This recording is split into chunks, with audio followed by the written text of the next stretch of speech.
আসসালামু আলাইকুম। প্রিয় দর্শক, আমি শুরু থেকেই একটা কথা বলে আসছিলাম যে ডক্টর ইউনূসের এই সরকার সম্ভবত বাংলাদেশের সবচেয়ে সৌভাগ্যবান একটা সরকার, যারা কিনা তাদের যাত্রার শুরু থেকেই দেশে প্রকাশ্যে থাকা সকল রাজনৈতিক দলের সমর্থন পেয়ে এসেছে। এর আগে অন্য কোনো সরকারের এই সৌভাগ্য হয়নি। সে বঙ্গবন্ধু শেখ মুজিবের সরকার হোক, জিয়াউর রহমানের সরকার হোক, এরশাদের সরকার হোক, অথবা খালেদা জিয়া অথবা হাসিনার যতগুলি সরকার, যতবার তারা সরকার এসেছে, আসার পর থেকে কিন্তু মাঠে বিরোধী দলগুলো সেই সরকারের নানা বিষয়ে সমালোচনা করেছে, বিরোধিতা করেছে। কিন্তু ইউনূস সরকারকে সে ধরনের নেতিবাচক অথবা বিরূপ কোনো পরিস্থিতির মুখে পড়তে হয়নি। এবং সেই সঙ্গে আমি একথাও বলেছিলাম যে এই সরকারের জন্য সবচেয়ে দুর্ভাগ্যজনক ঘটনা হবে তখন যখন এই রাজনৈতিক দলগুলো প্রকাশ্যে তার বিরুদ্ধে নামবে। আমি দেখতে পাচ্ছি সেই ঘটনা হয়তো শুরু হতে যাচ্ছে।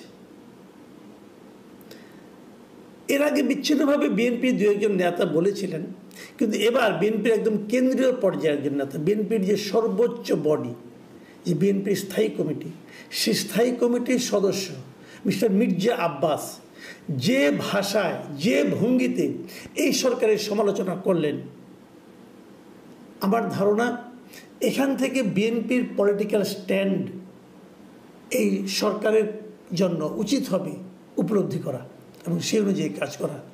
আপনারা শুনুন মির্জা আব্বাস কি বলেছেন। মির্জা আব্বাস কয়েকটা কথা বলেছেন। এই ঘটনাগুলি ঘটেছে বৃহস্পতিবার, কুমিল্লার ঘটনা। কুমিল্লাতে ওখানে বিএনপির সদস্য ফরম বিতরণের একটা প্রোগ্রাম ছিল।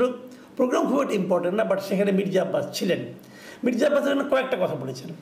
একটা কথা বলেছেন যে কোনো গণমাধ্যম এবং সংবাদ মাধ্যমে সরকারের কোনো সমালোচনা করা হয় না, কারণ তারা সবাই সরকার তাদেরকে হয় ভয় দেখাচ্ছে অথবা লোভ দেখাচ্ছে কিছু একটা, অথবা এই মিডিয়াগুলো নিজের থেকে সেন্সর করছে, তারা কোনো সমালোচনা করে না, মানুষ জানে না। কিন্তু ওনার অভিযোগটা ছিল যে আওয়ামী লীগের, আমি ওনার ভাষা ওনাকে বরং আপনাদেরকে আমি পড়ে শোনাই, উনি কী বলেছেন। উনি বলেছেন যে আওয়ামী লীগের আমলে দেশের স্বাধীনতা সার্বভৌমত্ব ছিল না, এখনও একই অবস্থা। আগে কুকুরের মুখে ছিলাম, এখন বাঘের মুখে পড়েছি।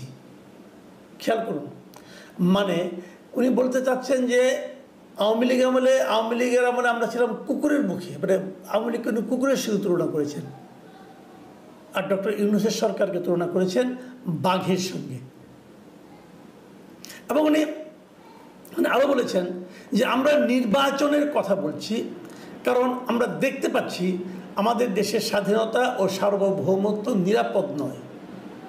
মানে উনি বলতে যাচ্ছেন যেটা, যে আমাদের স্বাধীনতা এবং সার্বভৌমত্ব নিরাপদ নয় এই সরকারের কাছে এখন। এটা বলতে যে উনি উল্লেখ করেছেন কোন কারণে এই কথাটা বলেছেন। উনি এই কথা বলেছেন ওই যে রাখাইনে যে একটা মানবিক করিডোর দেওয়ার প্রসঙ্গ, সেই প্রসঙ্গের কথা উল্লেখ করে উনি বলেছেন যে মিয়ানমারের রাখাইনে করিডোর দেওয়ার সিদ্ধান্ত নেবে নির্বাচিত সরকার, এই সিদ্ধান্ত দেওয়ার মালিক আপনারা নন। মানে ইউনূস সরকারকে লক্ষ্য করে উনি বলেছেন, এবং সেই জন্য উনি বলেছেন যে এদের হাতে আমাদের স্বাধীনতা ও সার্বভৌমত্ব নিরাপদ নয়। এবং সরকারের বিরুদ্ধে একটা মানে গুরুতর অভিযোগ উনি করেছেন। সেই অভিযোগ উনি করেছেন যে এই সরকার নাকি গত 8 মাসে দেশ থেকে নাকি এই সরকারের আমলে গত 8 মাসে 90,000 কোটি টাকা পাচার হয়েছে। এই অভিযোগটা আমার কাছে খুব মারাত্মক একটা অভিযোগ মনে হয়েছে যে 90,000 কোটি টাকা পাচার হয়েছে এই সরকারের আমলে। এই হিসাবটা মির্জা আব্বাস সাহেব কোথায় পেলেন, এটা আমার জানার খুব ইচ্ছা।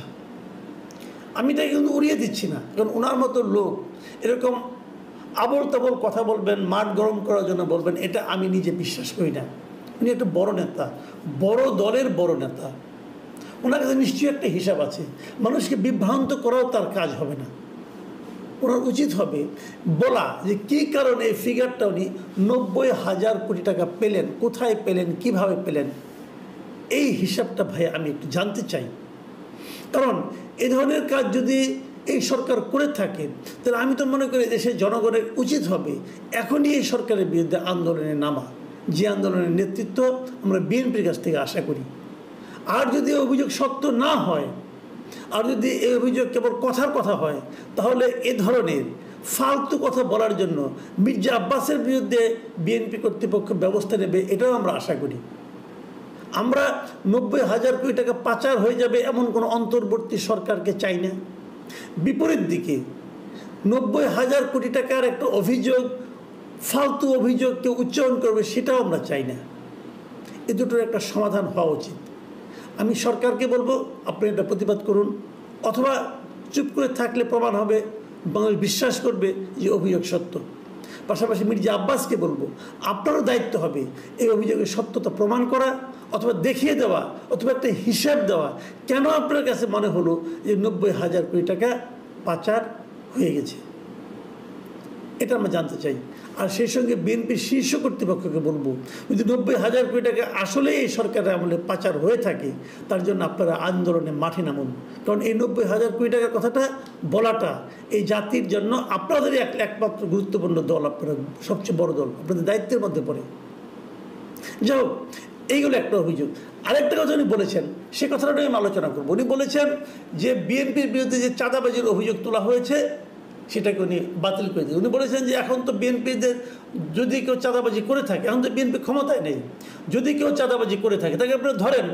এবং এই জায়গাটাই কিন্তু আমি মির্জা আব্বাস সাহেবের সঙ্গে একমত, যে আসলে যদি কেউ বিএনপি চাঁদাবাজি করে থাকে, যদি কেউ চাঁদাবাজি করে থাকে, সে বিএনপির হোক, আওয়ামী লীগের হোক, যে দলেরই হোক, তাকে ধরেন।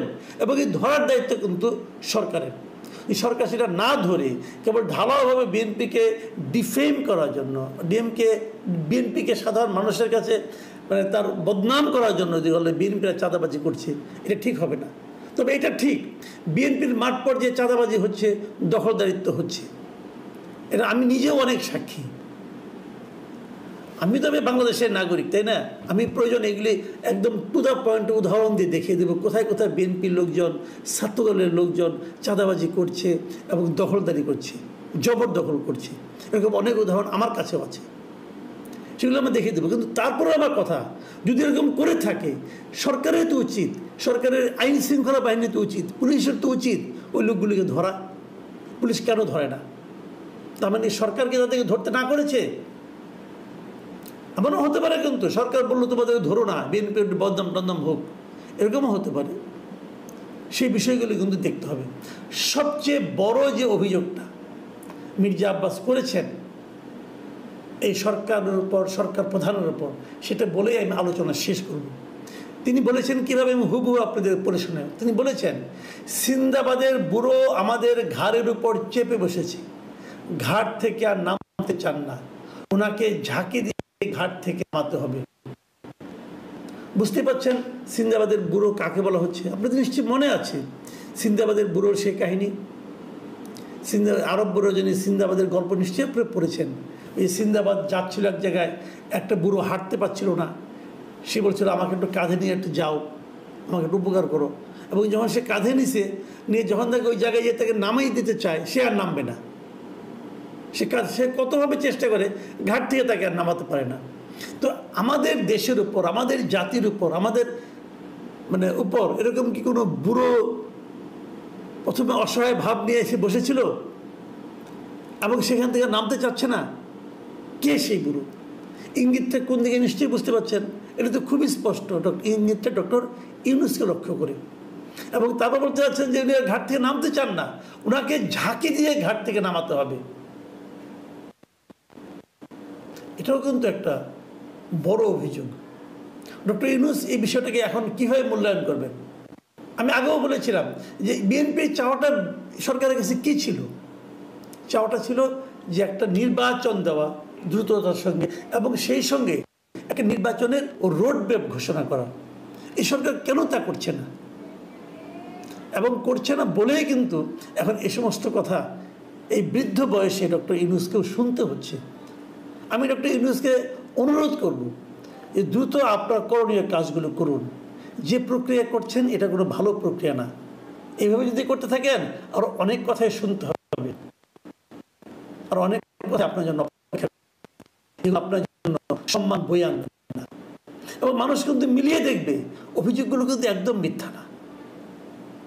তখন এই ঝাঁকির কাজটা ওই রাজনৈতিক দলগুলোর সহ সাধারণ মানুষও করবে। আমার মনে হয় সেটা আপনার জন্য খুব উপভোগ্য হবে না।